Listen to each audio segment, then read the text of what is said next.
All right, welcome back. I think we are live. This makes terrible TV, but I'm going to look on my phone and make sure that LinkedIn is showing us it's live. And then we'll just hop in and start answering questions. So we do this every single Tuesday, 12 o'clock Pacific. Jump online, answer questions from the general public about really anything related to finding your first opportunity in tech. Looks like we're live.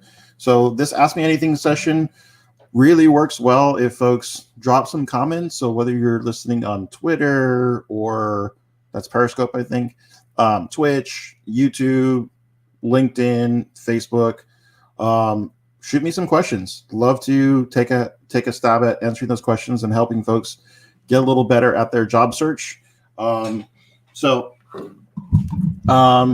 That said, I usually start off by kind of chatting a little bit about maybe some things that I see throughout or have seen throughout the week that might be helpful. And then, like I said, just start answering them questions. So if you have questions, the easiest way to get them to me is just drop them into the comment field inside of either Facebook, Twitch, LinkedIn, or shoot me an email. And, oh man, it looks like we're having trouble with the stream to Twitch. Just maybe on Twitch's side. All right. Well, sorry, Twitch. Smita, good to see you again. Thanks for jumping in here. So for those of you that have, this is the first time, every Tuesday I usually jump on. I've been helping people break into software engineering for quite some time now. Last 5 years or so, I've been in the immersive coding bootcamp space. I've also written software for about 32 years. So I know what it's like to sort of like learn on your own and try and take a stab at getting your first jobs and opportunities in tech. So a lot of this comes from my own personal experience and the experience that I've seen like lots of students trying to figure out like how do they get better at just all that good stuff, like getting in there and yeah. So getting busy. That said, this past week, one thing that kind of stood out to me, I saw a post from someone who shall not be named, but the individual had been basically graduated from an immersive coding bootcamp type program and had spent the last 6 months or so as a TA. So again, not going to call out any particular program or school or anything, but they also said that they had applied to something like, let's say like 700 or more jobs in the space of that like 6 month period. And so right away I was like, whoa, that's a lot.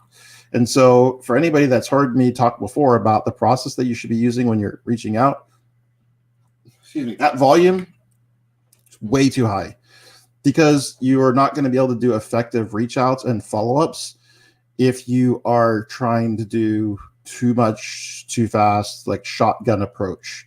It'll actually ruin the entire process if you're just like not really taking the time to focus in and dial in some of the mechanics of the process. And you just can't do that at, double the clip of where you really should be at. So I usually suggest applying to about 10 jobs per week, 10 decent applications, meaning that you're taking the time to research the company, find out a little bit about what they do, what types of roles that they have, and why you might be a good potential fit specifically for this job. Potentially tailoring your resume a little bit to make sure that your resume highlights the right skills for this particular role. So having a custom resume. Additionally, reaching out and talking to someone inside of the organization and making sure that you have some internal champions that once you do apply could basically be kind of on the lookout to make sure your resume doesn't end up in the garbage heap. Right. So being able to do all that and do like 100, 200 applications a month, completely unrealistic. 10 a week, you're going to be fine.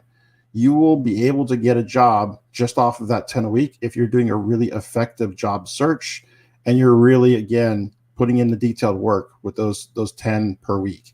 And then you're going to spend the rest of your time doing follow-up. You're going to spend the rest of your time working on learning a few new things, working on making sure your passion projects look good, and all of the other mechanics that I've talked about ad nauseum. But if anybody has any questions, I can break that down again as well.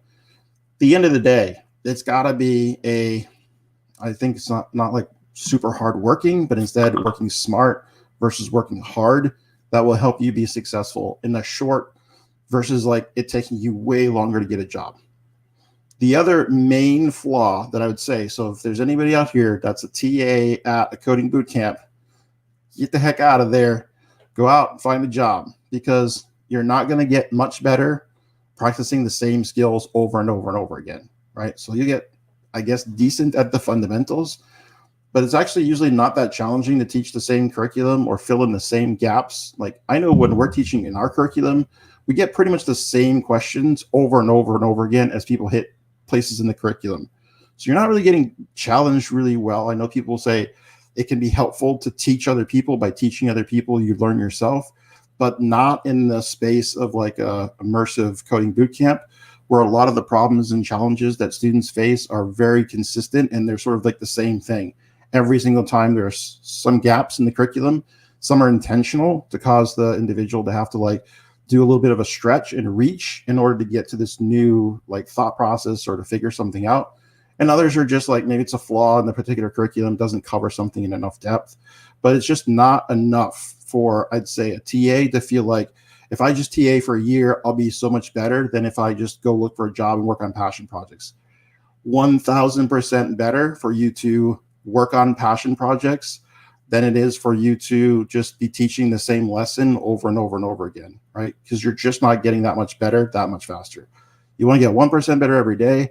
You don't want to be in a situation where you're not getting some growth and some opportunity to demonstrate those skills to other people. Again, another insider tip, the folks that are at companies kind of know that folks that are TAs are not usually the best students. The best students are going to get jobs right away. So it's almost like you're putting a target on your forehead that you're sort of like blood in the water. Instead of you being sort of like a top candidate, they're going to look at you like, oh man, why are you TAing? How come you're not just like working, right? Like what's the deal? So I'd say not the ideal situation. Instead, focus on actually getting some hands on the keyboard experience over that particular role. So that said, I got a question here. So Aaron asks, what are the most important factors to consider when deciding which projects to build out for a portfolio? So I think two factors I look at and I encourage people to really consider. One is the scope and size of the projects. Try and really, really resist the urge to build something big and massive because you feel like there's this gap in the space, and you can build something that's impressive because it like provides this need in the marketplace, and this is going to be like the greatest thing ever, and you're going to be able to monetize it. It's going to be awesome. Try and avoid that, right? Don't build anything super large. I would suggest projects that you can complete in 2 to 3 days, right? Something that you can get done, and then you can spend some time putting it on continuous integration so that whenever you need to make changes to it, you can just like push the changes up and redeploys automatically. So setting up automation pipelines, setting up unit tests, making sure you've got badges on the project. You can do all that once you have the core project over 2 or 3 days really dialed in, right? Then you're not sort of like wildly trying to complete features and then trying to demo something to someone and saying like, well, don't go over here because that part's not done yet. This little part over here, there's a little bug. Don't worry about that part. So instead, you want to have something finished, polished in a short period of time. The second is it has to be something that you're passionate about, or there's some problem that you're trying to solve, even if it's a small problem, right? Something that helps you calculate how many miles that you've climbed if you're a cyclist, right? So I climb a lot. Like, what if I had some application that helps me keep track of how many miles have I climbed this month? How many feet have I climbed this month, right? So that said, it has to be something that's of interest to you. And I don't think it's helpful to build like passion projects or projects around like Udemy courses that you've taken or video tutorials that you watch, like ride-alongs, do not make super good projects. So I'd say those are the things to kind of avoid.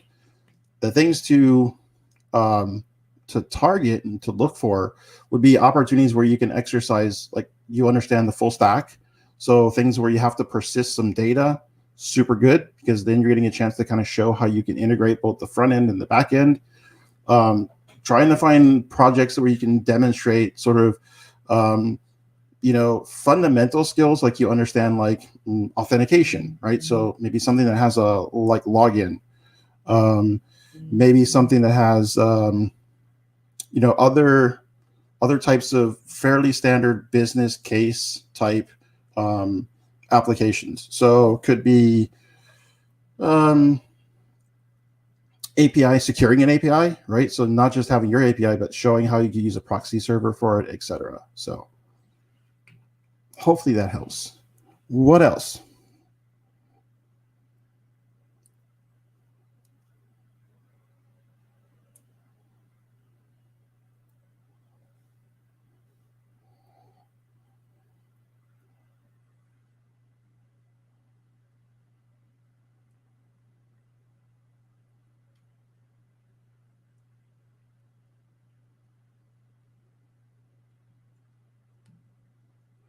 Any other questions?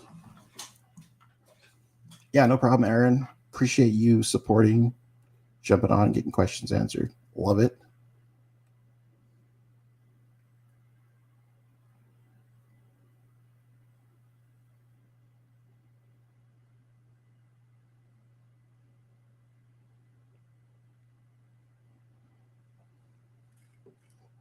Any others? Oh man, this is gonna be a short one today. So I know there's a little bit of a delay, so I'll hang out here for a bit, see if there's anybody else that has questions. If not, I'm gonna get heads down and get some work done this week. So I do this every week. So if you know anybody that's on the job search, definitely route them this way. There's a recording of these previous sessions as well that you can go back and look at on Facebook. Definitely reach out to me if you have questions, if you have sort of like a concern, like, hey, am I investing my time in the right place? More than happy to just sort of like give you some guidance. If you want to shoot me an email, it's Mike, MIKE at sdcs.io. And I'm not seeing any other questions. So that said, I'm gonna hop off. We'll do this again next week. Oh, whoa, there we go, too. Wow. All right. One really quickly, Carlos came in and he says, how do I find good product manager and developers when I don't have funding yet? Oh man, that is tough. So the thing to consider, to think about from the other person's perspective, is that, like, even though you may have, it sounds like you've got an idea, business plan, you've got this like, oh man, this would be awesome. I just need a technical co-founder, or I need some other pieces to help me build out the rest of my team. Got to remember that people that are really good at both product or really good at software engineering generally get hit up about this constantly. So constantly people have, I have this great idea. Can you help me with X, Y, or Z? And more importantly, I have my own ideas. I have my own things that I have as my passions. And I would love to be able to like have the ability for me to just like breathe some life into my ideas first before I would like consider spending my personal time working on other people's ideas. So what I would suggest, your best bet is to sort of flush out the piece that you have beyond ideation, beyond just like, I have this great idea, because ideas are a dime a dozen. Ideas don't make anybody any money. It's the team and the implementation of ideas that actually counts, right? So rather than thinking only about how great your idea is, really think about how can you drive sales. So I'll give you a perfect example. I know this guy, Jeff. So Jeff wanted to start this gym pass idea, right? So you could buy daily gym passes, etc. And he does a way better job of telling the story, but I'll just kind of make it succinct in that he got a technical co-founder to help him start building out an MVP. And the way he kept encouraging him to continue to put hours in and to continue to put sweat equity in was he was doing sales. He was going out and he was selling subscriptions to the product. So if you want to find a good product and developer to join your team, you have to prove the value you're bringing beyond just your idea, because your idea is probably not enough. Once you do, and you have sort of like, okay, I now know I've got a solid idea about how to get my MVP out the door. I've got a list of people that are willing to buy it. Then go after some sales. See if you can actually sell before you have a product even. And if you can do that, then it will be easier for you to attract product managers and developers. Anytime you have a sales, make it easier for you to raise, all those kinds of things. So really focus on getting your business plan together, getting your idea to the point where you could potentially build an MVP, right? So rather than thinking you have to have an engineer before you build an MVP, try and do a no code or low code solution. Build something out that you can use to sell, to start generating some traction. Then you'll have something beyond your idea to help you solicit for other team members. So James says, great conversation, been in tech 30 years, totally on point. Thanks, man. Appreciate that. Brandon, has anyone asked how much time they should devote to coding their passion projects versus doing administrative job search? Sure. Yeah. Hey there, Brandon. Yeah, and so the ratio that I usually give folks is sort of like a 20% of your time should be spent like on the learning new things. 20% of your time should be spent following up on people. 20% reaching out. 20% working on just your passion projects, right? So you should be devoting your time in these like buckets. And I would say the doing administrative projects versus job search activities, you should be evenly splitting, right? And it should be about a 20%, 20%. And the rest of your time could be spent on learning new things and following up. Those are two other key activities. If you're doing those things in about equal proportion, you're going to be fine. If instead you're spending a majority of your time going to Indeed and clicking the like apply button, you're going to get nowhere. And so it's a waste of time. So you might feel like you're working hard because you're hitting a lot of applies, you're filling out a lot of applications, but you're spinning your wheels, and you'd be far more effective if you just go a little slower, put a little time individually into each of those conversations you're having with real people that want you to be successful. Believe it or not, if you're a good fit for them, they want you to join their organization, but you have to convince them that you're a good fit for them. And the way you do that is by being a human and not like this, like spray everything against, throw it up against the wall and see what sticks. Brandon, so many good points. All right. Appreciate that, man. So keep them coming. If you have more questions, I'll hang out here for a while. Again, you can certainly shoot me an email Mike@sdcs.io.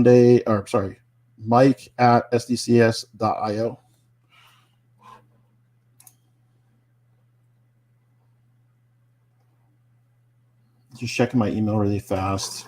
Mostly spam. Don't see any questions here yet. So if anybody does, real quick, shoot them into the chat box. If you do so in the next few minutes and I see him, I will answer him. If not, we'll jump off and do this again next week. So every Tuesday, same time. There's a Bitly link out there too. The Bitly link will take you right to like the Twitch, which I think is working now and says it's live. Or you can just follow me on LinkedIn. LinkedIn works pretty well. Awesome. All right. I think we're going to end it there. Thanks, everybody, for joining, and I will see you again next week on Tuesday. Oh, here we go. Got a couple more. Man, you guys like this just by the wire. Skin of your teeth. They're coming in. All right. One is top threes for tech product management. Okay, so I'm not a huge like product expert. I guess I've designed lots of products and done it without like the traditional textbooks. But I can tell you on the engineering side, love the book Debugging Teams, pretty good. Software Craftsmanship, pretty good. There's another one that people have talked about for product. I don't know what it is, but if I can remember, I'll bring it up next week. Everybody's saying like it's the Bible or the one that you should be looking at as a product person. If somebody knows, you can throw it in the chat. But yeah, Software Craftsmanship I think is super good, and I always recommend Debugging Teams. Very, very good. Okay, someone asks, how important are my appearance and profile headshot? I've been told I should cut my hair. It seems to me like it reflects an outdated stereotype. Not sure. I mean, in your little picture here on LinkedIn, you look pretty professional, pretty buttoned up. So I wouldn't be too worried if that's your actual picture. I think, again, the key is that you want to look professional. And so people's idea of a professional haircut, that certainly changes over time. But if you think the factor that's going to make a difference between you getting a job or not getting a job is a haircut, that's an easy decision for me. As long as you feel like your haircut is professional, then you might not need to change anything.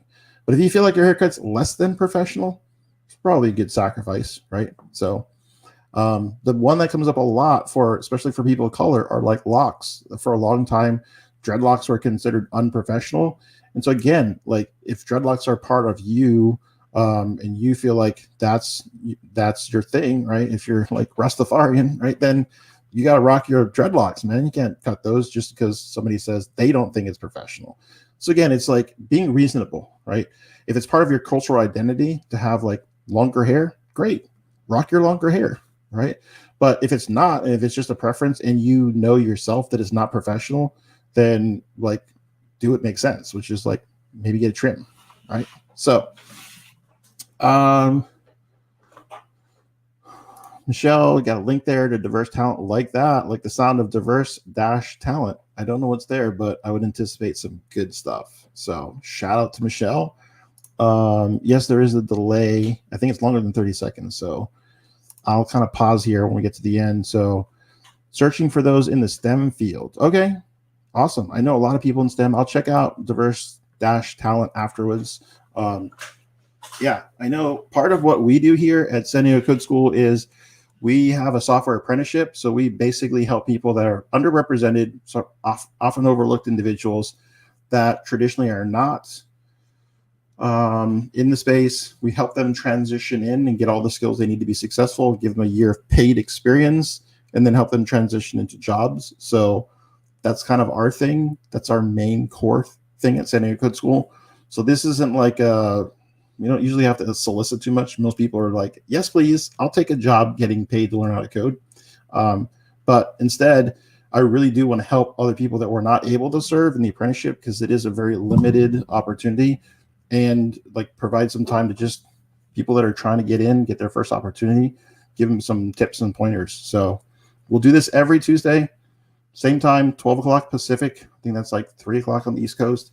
So that said, appreciate everybody's support.